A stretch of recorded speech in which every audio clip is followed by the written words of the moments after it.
Uh, I'm I'm Steve Piersanti. I'm a senior editor at Barrett Kohler Publishers, and I had the great privilege of being the editor working with Heather Younger on the art of caring leadership, and now again working with Heather on the art of active listening. The art of caring leadership has been a very successful book. It came out a little over a year ago, and it has sold in its first year, a little more than a year, it has sold about 11,000 copies, which is that's a milestone in book publishing. Most books, only a tiny percentage of books sell over 10,000 copies during their lifetime. And so to have sold 11,000 copies in its first year is a signal that it's very successful. And that's, for those of you who know Heather Younger, this is no surprise at all, because everything that Heather does that I've been able to observe is done very well, both with a lot of energy, with very systemic, very strong systems, procedures, processes, and just a lot of expertise. And that's all brought to bear on the art of active listening. I think we're really fortunate as a publisher to be working with Heather. A few items to talk about in relation to our author day today.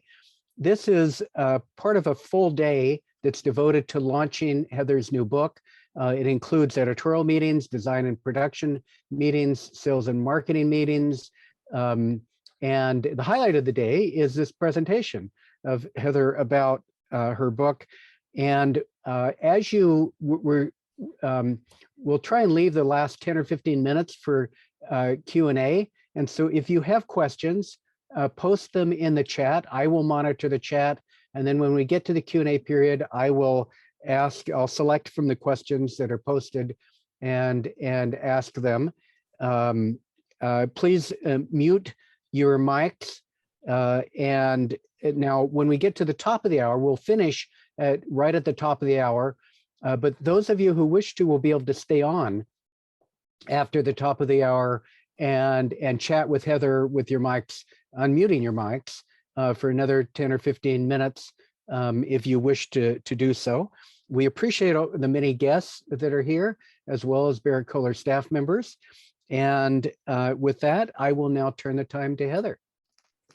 Thank you, Steve. Of course, it's a pleasure and an honor to be working with you. I always think of Steve as my grandfather. He is just a part of my family in my mind. So whenever he tells me good advice or gives me some feedback on something, I take it to heart because I look at him that way. So I appreciate you so much as well. And the entire team, it's been just an honor. That's just why I'm doing this next book with you, your team, because just the entire process, nothing clunky, everything's smooth. I was saying to Javon earlier, the two things that I love the most about Barrett Kohler, first is that I feel like the mission, the B Corporation mission and everything you have around really impacting the world aligns well with my own personal mission. And secondly, I have so much control as an author to be able to have my work show up that aligns with me too, that I just feel like there's just no reason but to continue the relationship. So just wanted to say that to you as well. Thank you. And then for everybody who's here, thank you so much for being here, because you taking the time. Not everybody decided to do it. Some people signed up for to be on the team, on the book launch team, but they couldn't be here. But you made it your time. You took the time out of your day to make sure you're here for me and for this book. And I'm hoping you're as excited as I am about launching this book and maybe the impact that we're going to have in the world with this book as well. So the Art of Active Listening, you see, this is the cover I chose. I did a vote, like I do many things. I had everybody vote on multiple covers, and we did different iterations in the background, and in the end I landed on this one, partly because it is closely aligned with this book right here. It does kind of, as Michael Crowley, my marketing lead, says, it gives a wink back to this one, and because it is a series, I wanted to be able to do that. So hopefully you can see that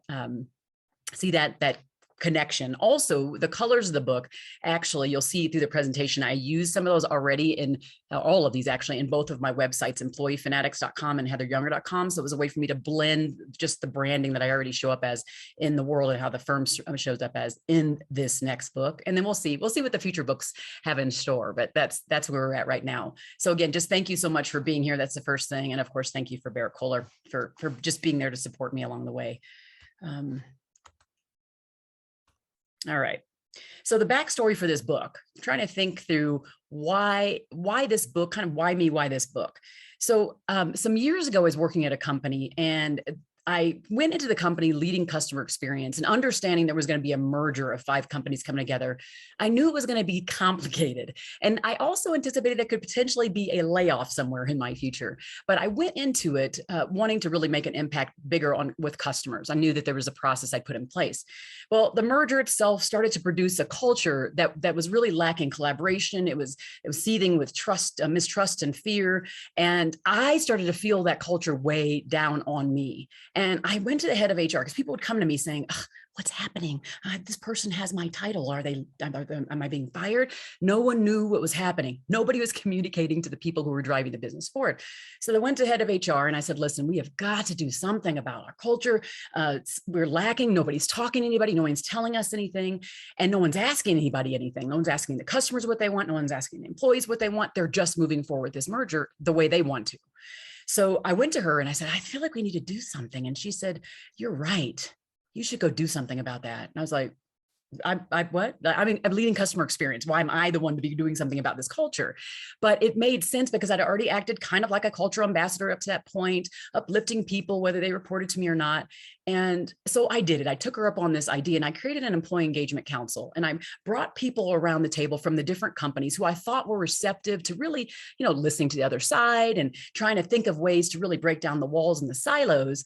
And I was able to do that. And what I noticed in that kind of exchange and over those months of doing that is that the more that I created that sense of connectedness through the listening we did to each other around the table, the more we started to think more creatively about how we could actually make the merger a success, at least as it related to the human connections and all of the companies and the complexities that were in front of us at that point.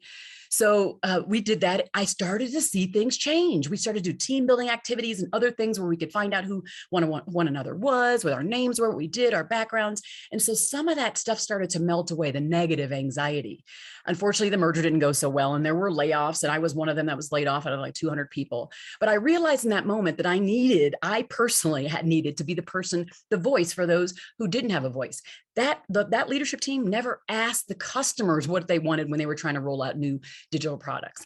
That leadership team never asked the employees what they were feeling through the merger. They never asked them all that. So because I saw that and people came to me naturally, I just put myself in the role to be kind of that person who connects the voices of the people who want the business to be successful, who actually move it forward, the customers and employees. And I could be the voice back to the leadership team to do something about it. So that is kind of the backstory for this book, because I've been listening now to both customers and employees since about 2008. So, and basically testing the process for listening and making sure that they feel like they're more than a number, make them feel like they're invested in the process and they're part of something bigger. And so that's really the backstory right now. Okay, so why this book and why now? Well, I think part of it is after leading up to, I've been through a merger, I've been through 2 reorganizations. Each time I could see a lack of listening, a lack of back and forth, a lack of understanding, empathetic listening as it relates to mostly, and it started off at this point, team members. I realized, oh my gosh, internally, people aren't listening to employees and they're the ones who decide, they are the ones who impact the customer experience. They're the ones who make sure that they represent the brand well. And so I noticed during this pandemic, after George Floyd, all of these things that have been happening to all of us, our listening muscle really atrophied. And so we just didn't listen. And part of it was we were on the Zoom. We didn't really know how to do that. The distractions were way vast because now we have kids around, dogs around, and oh my goodness, right? So our heads are spinning. How do we actually actively listen to one another so that the other person on the other end feels heard, valued, and understood. So right here, right now is the only time to do it in my mind. There is no better time. And I'm hoping that this will be kind of a timeless work that will go into the future and be at work for any type of work environment, for any kind of sector. So it's not in one type of industry or anything like that. It's meant for everyone at work. I would say that's the other thing. Well, I'm going to go into that a little bit more. I'll go into who the book is specifically for, because it is differentiated based upon the other two books that I have. The first thing I want to do, though, is I want to go over the model. This is the change model. This is what I call the cycle of listening. And why do I introduce this cycle? Well, it has been proven, again, over the years with customers, with clients. I have case studies where it went well or it didn't go well. Some of those will be inserted in the book so you can see how I'll walk you through those processes. But what I often found is that most people think of active listening as for sure the second step in this model, maybe the first step in a kind of subtle way. But most people are really dropping the ball as it relates to step 2 or 3, 4, and 5. And so the first step in recognizing the unsaid is really doing that. It's recognizing what people are not telling us. It's looking at the subtle flows inside the culture. So if you're someone who leads a team, what's happening to their team? If it's someone in customer experience, even what's happening with your customer, what's happening with even the customer experience team. If you're someone in sales, it's paying attention to the subtle signs of what the people aren't safe enough, don't feel safe enough to talk to you about. They aren't telling you the full truth. So you have to be super socially aware to be paying attention to that, right? And to kind of get rid of the distractions to really notice that. The second step in that process is now it's when we do what most people think of as listening, the seeking to understand. It's leaning in to really understand another person's position, maybe seeing what it is they need from us in the moment, and then saying, okay, I'm going to be listening to you. I may, like what most people think of as for active listening is I may look at you just straight up in your eye. I might shake my head. I might repeat back what it is I heard you say. All great signs of listening if they're done from a genuine place. But that is not all that it takes to make people feel heard, valued, and understood. So you add these next 3 steps, decoding. Decoding really is another way of talking about reflecting, thinking about what it is you've learned by recognizing the unsaid, what you learned even more by leaning in and seeking to understand the other person's perspective, what's happening, what they need from you, and then taking the time to reflect. I don't know how many of you here know what it means to sometimes just be like knee-jerk reaction. Okay, I am absolutely guilty of this, but we get somebody tells us something and we go, I gotta go fix it. I gotta go fix it. And we start moving quickly. Decoding says, pause. You'll do better if you slow down, reflect on what it is you hear, process what it is you may or may not be able to do about it, see how it connects to your overarching goals. There's all kinds of factors that you're doing. You do it by yourself, you do it with your team, you do it with your managers. There's a lot of different ways to do it, but a lot of folks don't do that. They want to go seek to understand and boom, they go straight to the 4th step, which is to act, or they don't act at all. And the action really is the connection between the voices that you heard, the unsubtle signs you kind of saw, and then it's the voices, and then it's action. It's saying, I'm going to act upon what you hear. And when you see that connection between the two, it says to the people on the other end, oh boy, I have more power than I think, more power than I thought I had, because in the end, someone's actually acting upon what I say. So if you think about this idea of, let's go way back and think of the baby in the crib, and they're cooing and they're awing, and all of a sudden the parents come to the crib side. All of a sudden the baby's like, they're smiling, they're so excited because their parents are there. Let's take that another way though. You're making all these noises and the parents don't show up. What happens? You're throwing the rattle out the crib. You're doing all kinds of things to get the attention, because here's the thing, our voices are what make us, us. So if people around us don't take our voices seriously by kind of following a real process like this, then in the end, we're kind of going, did they hear us? I may see something, but I'm not sure. But if we act very definitively, and then we do the next step, we close the loop with them by letting them know the actions we're going to take or that we did take on their behalf based upon their voices, based upon the seeking to understand. Now it's like, voila, I've been heard. I am valued. I am understood. So that's what this is. And so it's different. How is this really different when we think about how this book might be different than others? So I would say, this is a workplace culture book. This is a communication book, because you can't communicate unless you listen. I would say there are a lot of things this thing is, but I would say the biggest difference, there's 2.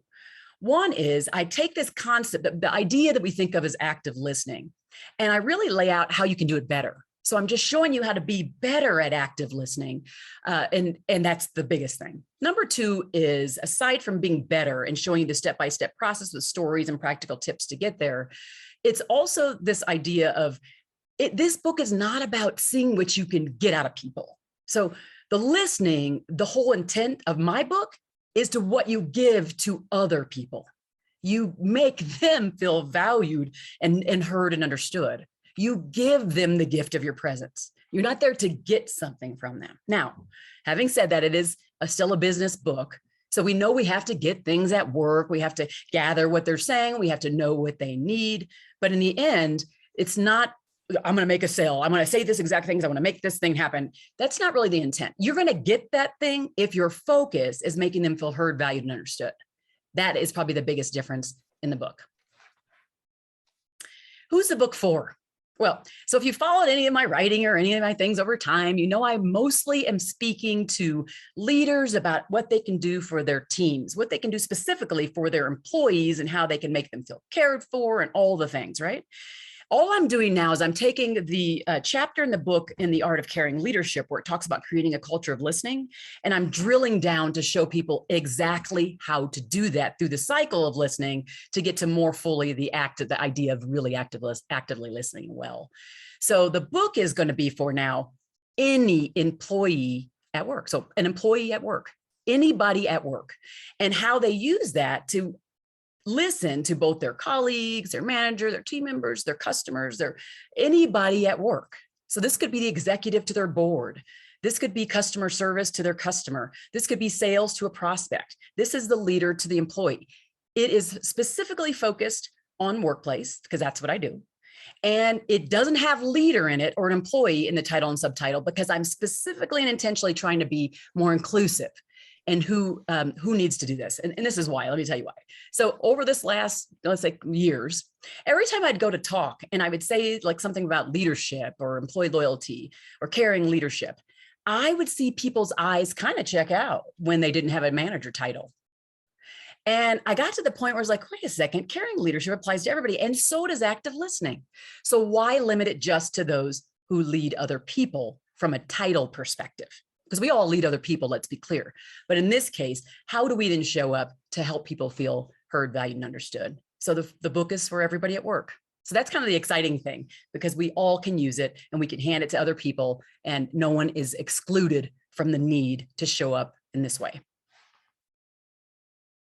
So my aspiration for the book, well, here's how I think everything I do. My aspiration will always be to make sure that if just one person on the planet changes their behavior and makes another person feel more uplifted, more valued, and understood in the process, I will feel successful in the book. Now, my goal, obviously, in a big way, would be globally to have this book in the hands of everybody at work, and that people's behaviors are changing far and wide. Are we going to do it perfect? Absolutely not. But the goal is to have more impact and to have more people listening to other people, leaning in and really trying to figure out what it is they can do to make sure that they're heard in that process. Okay, so what can teams do to continue learning? What I've done is I've inserted something at the end of like kind of couples with the book. So as the book launches, we haven't figured out timing on this, but I will want to make sure that we have an active listening workshop. I've actually already created the active listening workshop. It'll have a facilitator's guide. It'll have slides. It'll have the whole thing. And so we will have those workshops available for teams to be able to take the book and the insights and the questions we ask there, maybe even use our book club and do the workshop and just be able to really continue the learning, practice the concepts and the practical tips and steps in each of them to see how it works within their team. So that is what will be how it's like another tool. If you remember with the previous book, I had the Art of Caring Leadership Assessment, and I had the Online Academy, which I still have, and I'll have more tools there too. But this is just one unique thing. I just think it's really practical. I've already tested it on some clients. They absolutely love it. The idea of doing the workshop to follow something like this, I think would be super powerful. So that's why I'm deciding to add this other team element to it post book launch. Okay. So I went through that kind of quickly. And that's what I have, but I would love to open it up to questions. I don't know if there are any in the chat, put it in there. Steve, I'll let you kind of facilitate any of that too. Okay, well, so there aren't questions in the chat yet, but we don't have such a large group that people can't just break in and ask their questions if they want. Awesome. But I'm going to start out by asking a question. You went through pretty quickly the 14, I think it's 14 years of work that you've done in this realm. Could you lay that out a little bit more of that this is, you've been working in this space and have for a considerable amount of time, and tell us more of what's the build up for this book. So this listening stuff I do really goes back to my childhood, to be honest. And I felt like, for those who don't know my story, a little backstory, my mom is white and Jewish. My dad is Black and Christian. And there was a lot of, I was excluded. I was pretty much the literal black sheep in my family. And I felt often that my voice wasn't that important. I felt like people didn't ask my opinion. I couldn't go to weddings, bar mitzvahs, and funerals and things like that. And so because I felt that early on, whenever I'd be in a workplace or be with a customer who I could sense didn't feel heard, or like no one was paying attention to what their needs were, I already would have that as my North Star to say, oh, wait, no, I need to make sure I'm different. I want to make sure I help you do that. So I went to law school and stopped, didn't practice after a couple of years. And I kind of took a journey of doing large account management for organizations dealing with kind of $1 million clients. And I got to a place where I was working at this blood center starting in 2008. And I was then leading client development. And part of that role was to survey clients, to do quarterly reviews with clients, to do, just to listen to them, figure out what they needed, and continue to bring that so that they felt like the organization was bringing them value. So that was my first inroads into listening, because then I had to start doing surveys and looking at the comments and going back to meet with clients and doing the partnership reviews. And I would it'd be just like this. I like to think of it as like a volley match. It's just back and forth and back and forth. I listened to them. I saw it, I leaned in and listened to them. I went back and reflected with the leadership team. I'd come back to them with what we found. We'd say what we're going to act on. We'd come back, and it would just be just like this, just back and forth. That's why I call the process continuous. As you'll see, let's see, as you go back here and you see just the flow of it, it's in kind of that circular pattern purposely, because the cycle of listening, no matter who we're talking to, really doesn't end. It goes in that pattern, no matter if it's organizational or not. So I'm in this organization. I've been doing this for about 4 years, and I leave to that organization where that merger took place. And that's when I was in customer experience, still listening, doing all of the employee loyalty surveys and all of those types of things, meeting with clients to find out what they needed, what they want our software to look like, all the things, hearing all their feedback. And of course, the entire time leading teams. So the management side of things has been in kind of with me for about 20 something years. And then I get to that point that one, it really was a catalyst for me, where I looked around and nobody was listening to anybody, and they just kept forging forward on the merger exactly how they wanted. And it just started to go downhill and downhill and downhill, and just took it upon myself to say, somebody has got to help be that voice for those who don't normally have a voice. And I had already been doing that on the customer front, but now I had made a choice to transition more to the employee side. And at some point, interesting enough, Steve, my company name was Customer Fanatics. I don't know if you remember that. That's what it was when we first started. I changed it a couple of years ago to Employee Fanatics, because of course, a lot of my work was on the internal side with leaders and employees. And it's just so funny how now I'm kind of coming full circle, where this art of active listening now will be, obviously it's still employee focused, but it also does impact how employees are talking to customers, not just how colleagues are talking to colleagues or leader to colleagues. So hopefully that helped. Good. Can you tell us about some of your clients? Who are some of your clients, and what is the work you do for them? I have clients that are like large banks, those that I've done oil and gas, I've done the beauty industry, I've done companies like Xerox and DuPont and things like that. So there's all kinds of companies that I've worked with in different industries. I always say the work I do really is not industry specific. I would have to say that healthcare tends to really love the messaging I put out there. Obviously around caring leadership, I think the same will be around active listening. So basically financial services and healthcare have been the bigger ones I can see kind of boiling up. But in the end, it's been It's been great. It's been folks that are, nonprofit and they're for-profit and Fortune 500, publicly traded and private. They're just all over. They're all seeing a need to have this. Okay, good. Thank you. This is a question coming from Johanna on the Barrett Kohler staff. And it relates to something that we're going to be talking more about in our editorial meeting. And that is, are there any differences between the active listening skills folks need when they interact mostly in person versus mostly remote? Do we need additional skills when collaborating at a distance? And of course, you talk about that now in a section at the end of each chapter, and we're talking about pulling that all together in a chapter specifically on applying this to remote, which I just giving away my position. I think we should do that. We haven't talked about it yet, but go ahead and jump into that question if you would. Yeah, what I found, I mean, there are different skills, but I would say the thing, we had some of them. We just remember I talked about the atrophied muscles.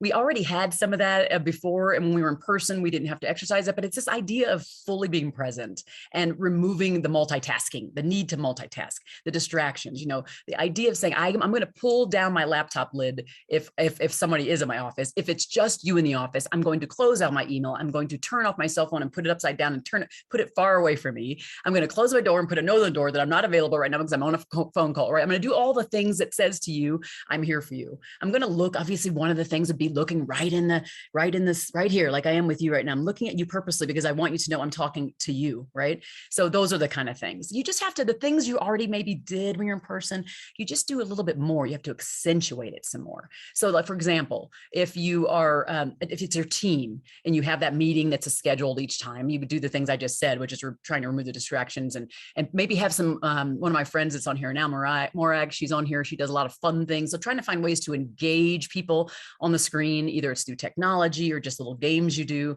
that really continue to do that so that people aren't getting bored and having to kind of turn their emails back on because it's not working well for them. But I would say the key is to lean into what you needed to try to get that muscle back that atrophied during this time, or maybe that you weren't using as much before because you may have already been at your desk and your laptop lid was not down and you were not fully present. So giving people the gift of your presence will be something that we really need to focus on, I think, no matter what, but especially in the virtual world. Okay, so I'm going to do something that's a little bit unfair because I didn't prep you for this, but I'm kind of straight into my editorial process. That was good. I'd ask you to also answer that question about doing this virtually, more explicitly applying your model in answering the question. Oh, okay. That's good. Yeah. Well, I think in the end, so if we are on the screen and I'm talking to someone, recognizing that instead is going to be maybe just seeing if they're paying attention. So I'm actually looking at their body language and I'm seeing if they're paying attention. If are they like this? Are they like this? Are they bending back? Are they looking around? I'll know if they're even paying attention to me. If I'm saying something to them and I see their eyeballs roll back, or I see, like, I'm just paying attention to the unsaid there. Then seeking to understand really is this, what I do often is if I'm talking to somebody on the screen, I'll go just like this. And I'm really leaning in. And if they're talking to me and I'm not talking and I'm listening, my goal is not to be doing this and checking emails. It is to be looking at them like this. So that would be the seeking to understand is really the lean in process. And then of course, asking that set of questions. So asking a lot of questions of them if I need to gather more clarification would be part of that seeking to understand. The decoding part would be, let's say someone tells you something, let's say it's a customer that tells you something on the other end, and you want to take that time. You just ask permission. You say, this is, oh my gosh, this has been amazing. Thank you so much for sharing this. I didn't know. Can I get back to you by the end of the day tomorrow? Can I get back to you within 3 days, a week, whatever that time frame is? Because I want to take the time to really process and understand what it is you've told me. I also want to go back to all the other departments that maybe this is impacted with and just see what we can do. And then I'll be back with you. Okay. And of course you follow up exactly when you tell them you're going to follow up. And then you go about your time kind of doing the action that you're going to do after you've done that, or you go to them first, get permission on the action, go do the action, and then come back to them. And again, if it's on the screen, it's coming back and saying, oh my gosh, you gave me that feedback 2 weeks ago. You did all these things. I talked to all my other colleagues and we've decided we can do this, but we might have to do a little bit of tweaking. What do you think? Okay, so here's what we're going to probably do. It'll probably be done by this day and this day. And then after I've done it, I kind of follow up in 2 weeks and say, again, back on the screen, I'm coming right back on the screen and just saying, listen, and going back through the process so they know that we went through a process for them. When you go through the process for them, this process, and you keep taking them back to, and I'm closing the loop with you, and I want you to know this is what we're doing based upon your feedback, or here's what we can't do based upon your feedback, because we can't always do it, but maybe we can do this instead. When you do that, it makes them have a level of internal importance. It says, gosh, they really are researching on my behalf. They're really going and digging deeply on my behalf. I feel kind of important. I feel valued to them. So that's how I would do that, even if I'm on a screen or not. Okay, so good. Thank you. That did exactly what I was asking for, and be prepared to bring that all into the chapter that we're working on. That was good. That was good. I was doing a little bit of double duty here. Thank you. So Mike Crowley from the Bear Cooler staff has a follow-up question, and then after that, I'm going to get to Cynthia's question. But Mike's question is it okay to insist on or strongly recommend camera on versus camera off in virtual meetings? It seems to be a controversial issue. Yeah, it is. Here's how I would pose it, but this is my style because I already lean in from that real caring place. I would ask them to do it because I really want to make sure that I'm seeing them, and seeing them would be with my eyes, that I take in so much more when I can see them. I feel like our connection is stronger. And so I would just come from that place. But requiring it is hard because there are people who still get a lot of anxiety on camera. So I would think we can strongly recommend, strongly request, but there are going to be those who just they feel awful on camera. They could hate their house. There's all kinds of things that are going on. But I would say the seeking to understand would require first that we recognize there might be something going on there. So if we are a colleague and we care enough, we would go a little deeper just to make sure. So offline, just ask, I noticed you're not really on the camera a lot. And I since we're in the office, I'm missing your face. I'm just curious, is there something happening or what's going on? And that's just one-on-one, because you don't want to do that in a group, right? Because that's too embarrassing. But I would personally do that, but that's just me. I want to ask, like, what's happening here? What's going on there? Yeah, that's that. I know there are people who require it, but I do know it causes a lot of stress in certain people. This is a new thing because I don't have any problem being on camera, as you can tell, but I do know there are people who do have that. And it's real anxiety too. Yeah. So thank you. This is a question from Cynthia. All team members want to be relevant in their respective positions in an organization.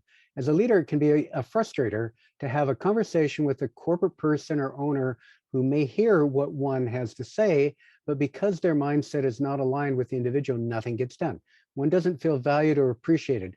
Does the book speak to that? You know, well, here's one thing that I've discovered through one thing that Barrett Kohler does I absolutely love is they send the book out to independent reviewers, so people I don't know, and they give the reviews back. And that was some feedback that they want to see more of, which is give us more examples when it's messy.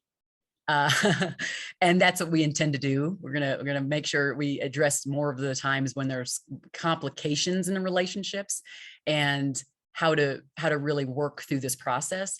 Here's what I would say, because I know all of this, workplace can be super frustrating. When I'm talking about the change model, the change starts with you. So all you can control is you and how you take yourself through the process with the people you interact with. You can't really change the other person. You can demonstrate it by you doing it. You can respond in a more positive way, or you can tell them when something hurts and how you prefer them do another way. But in the end, we don't control them. So I would say that we, in each one of us in our shoes, need to focus on how well we are following the cycle and when we drop the ball. And then in the end, again, we'll obviously in the book, I will address, is there a way to do it? But knowing that philosophically, I don't believe we can change other people. We can influence them. Okay, good. Thank you. So I'll ask a question here.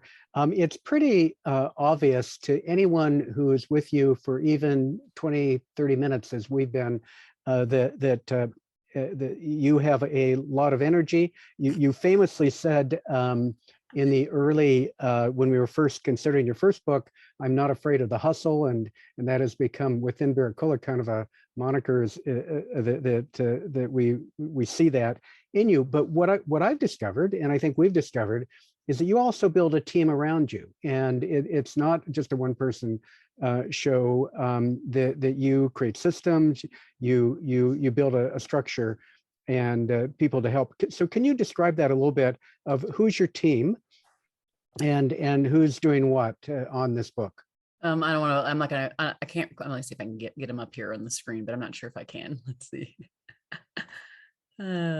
We have some of them on here right now. Well, number one, so we have Julie's here, and she's here on the helping on the speaking front, Julie Phillips. And so what happens, just so you know, I'm obviously a speaker and an author consultant, and the speaking helps drive a lot of the book sales. So I go with the management firm that manages my speaking business, CMI, and Julie is one of the representatives of that. She kind of helps to keep me on track and make sure customers get what they need from me in that regard. Oh my gosh, we have a lot of people in here. I have Jacob is on here now. He's part of a newer marketing team that we're gonna be working with.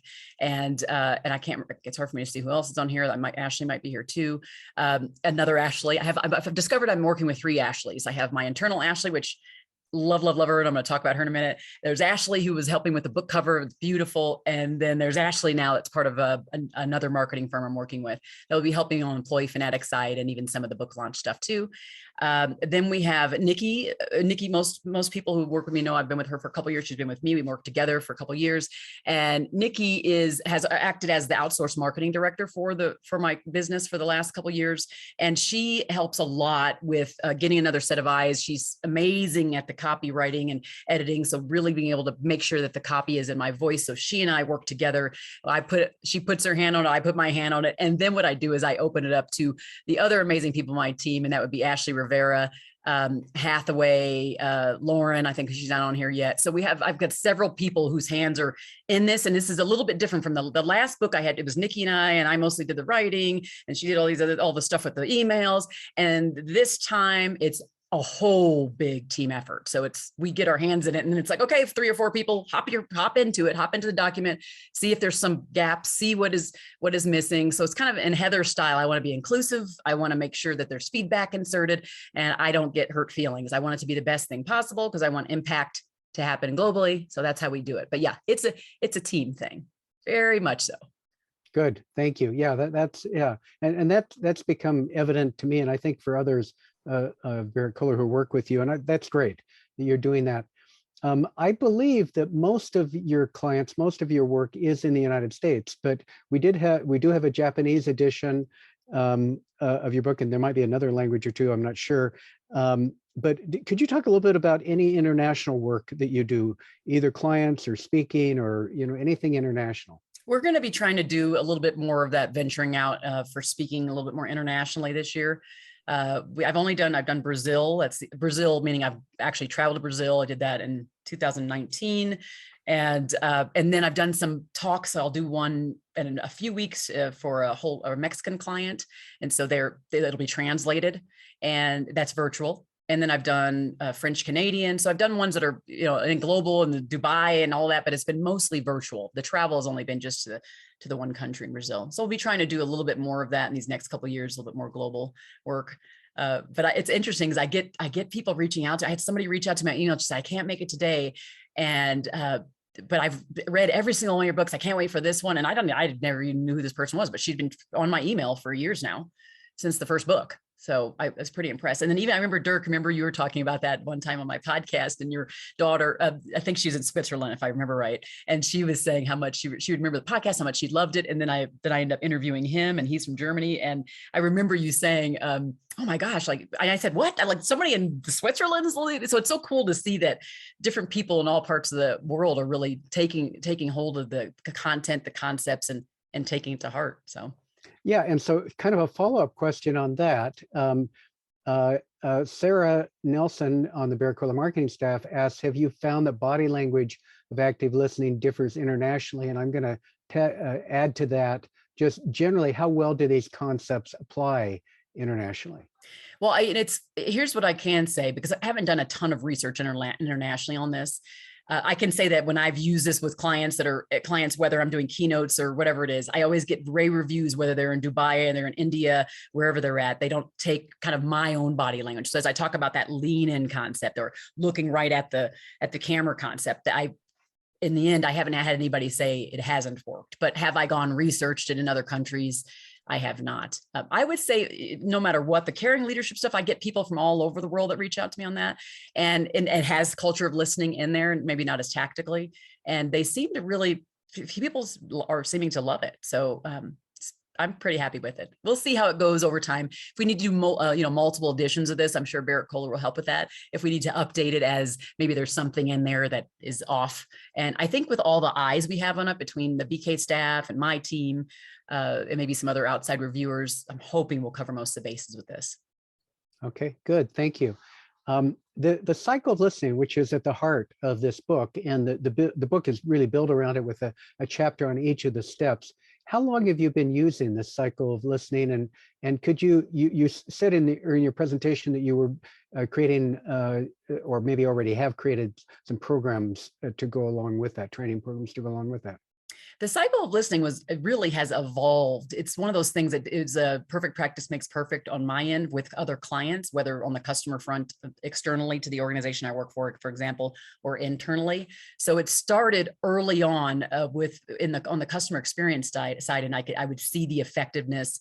I would see how long the clients would stay with us. I'd hear their feedback directly to me and in surveys related to how it was me and my team, let's say, utilize that cycle, because I kind of put it in, proceduralized it in a way. This is what we're going to do. After we do this, we have our review with the client. After we come back from the client, we're going to do this. Then we're going to go back to the client. So we've just always kind of follow that.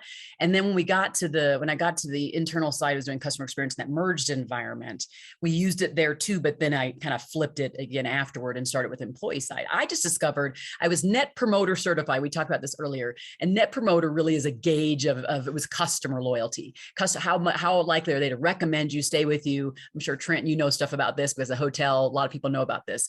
Then I discovered then when I switched over to the employee side, there's the eNet Promoter, and it's that same thing about employees. How do you gauge the loyalty of the employees? How likely they recommend you? There's all kinds of kind of indicators there. And I just started to see, wow, there's so many parallels. There's really nothing different here. There really isn't. They both are stakeholders that drive the business forward in different ways, but the process stayed the same. So I just continually worked that, and my teams knew to kind of work it that way too, with customers, and then of course with team members, and then just trained on it. So that, yes, you are right. I already created the active listening workshop, and I have personally been delivering it.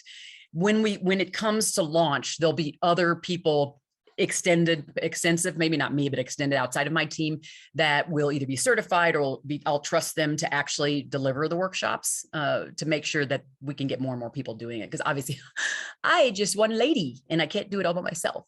So okay, very good. So one final question and then we're out of time. David Marshall from the Barrett Kohler staff asks, I'm interested in how I can improve paying attention to the subtle signs about what people are not telling me when in conversation. Your step one, recognize unsaid. What tips can you share on how to do this and test what I think might be unsaid in a respectful way? I think the biggest thing is that you have to, I always talk about going into it with a listening mindset. So kind of what I alluded to earlier, are you just around the people and want to go into interaction with people to get something or to give something? Because if you're going to give, you're going with a servant's heart. Now you're going into it from the right place. Now it's like, okay, now I want to uncover what's best for them. I want to uncover what they're struggling with. I want to uncover that. I'm not necessarily interested in getting something from them right now. So I think that's the first step, is you got to set your mind right. I think secondly, if you've already built trust with those people, and you build trust by by doing what you say you're going to do, and being there with them when things get tough, just all those things we do from a relationship standpoint. If you've already done that work, when you need to say, I think I'm picking up on something here. Is there something going on? You could address it. Say, I think I'm picking up. Is there something on one-on-one, of course, behind closed doors, but you've already developed the trust. It's harder to recognize it if you're not going with the great listening mindset. You're going with the get versus the give. And I think it's also harder to recognize it because they're not giving you as many signs if they don't trust you and it's not safe for them to trust you. So I think you as a leader, it would be incumbent upon you to say, how do I create more of the safe spaces? How do I build more trust? How do I make them know I'm in there with them? I'm in the trenches with them. When I tell them I'm going to do something, I do that thing. I come back and I report. How do I actually utilize this cycle to start with? Because sometimes you may have to go to seek to understand in order to come back to recognizing the unsaid, because you have to set the groundwork for all of this. Hopefully that's helpful. Yeah, that is. Thank you. So we just have 50 seconds left. So any final thing you'd like to say in the last 50 seconds? I would say that with all of us right here on the screen, we have way more power than we think to make those in our presence feel heard, valued, and understood. And we can do it with this more improved way of active listening. We just have to be patient. We're not going to be perfect, but we can be patient and we can get this right. Okay, thank you, Heather. It is such a privilege to work with you on this book. I think everyone can see all the reasons why it makes a lot of sense for Vericola to publish it. So now we're ending the formal time, and those who want to stay on and chat with Heather can unmute themselves and do so, and we'll thank you. Heather, hi, this is Jeevan. Just wanted to say, really nicely done. Thank you, sir. Thanks for all your help too. Sure. Really appreciate it. So you have a little break now for about half an hour, and then David and Johanna will join you. Okay. Awesome. Thank you. Oh, look, there's Nikki. Hi, Nikki.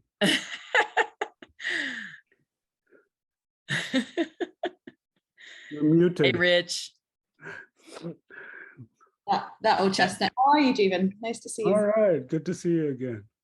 Always good to see. There's some kind of folks that are the staples in my life, the supporters, Rich and Trent, and love that. And Morag, I'm glad you joined too. Hopefully there's some stuff, I'll come to yours too, to see if you can learn. She's in the process of launching her book too. So. And Heather, you can't leave. You know this. You can't leave the room. I know. You're stuck with us. I'll be here for some hours now.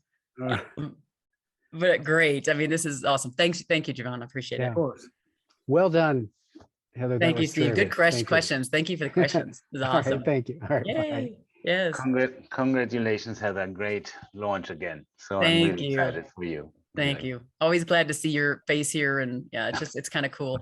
I know we had what I would say is that for everybody's here now, we had maybe, I don't know, 70 something people that signed up originally for this book Insider Club. And so our goal obviously is to get it bigger, but I want to make sure to people who are aligned with this as well. So not just anybody, but people who are aligned. So if you feel like there are other people who you think would be great for the team and they really want to get behind this active listening message, just tell them to join. It's, not that hard to do, but I'm definitely love all of your support, and we're still, this is where we're, like I said, knee deep. all of us, Nikki and Ashley and Hathaway and I, we're going to be pretty busy this next few weeks of just digging in and trying to, try to make it as polished and meeting the needs. It's interesting. One person said, one of the reviewers, again, she was like, I really want to know, how do I do it this way and that way? And it was all of the stuff that it's like the complexities inside the workplace. There's all this complex stuff and you never really think to answer or to solve for those. And so I'm glad that they gave me the heads up, because I want to make sure we can try to help them solve for some of those complexities in this space. Heather, I got to go to lunch. Love your energy as always. Thank you for having me. Thank you. Thank you, Trent. Thank you. All right. Hugs. I appreciated hearing everything as well, Heather. Fantastic second book coming up, her third book actually for you. So good luck, y'all. Thank you. Thanks for coming. Team. Goodbye then. Yeah. Thank you. See you soon. Yes. Yeah. Great to see you. Thank you for coming. Welcome. Yes. The great stuff. Really good stuff. All the good questions. A lot to think about, right?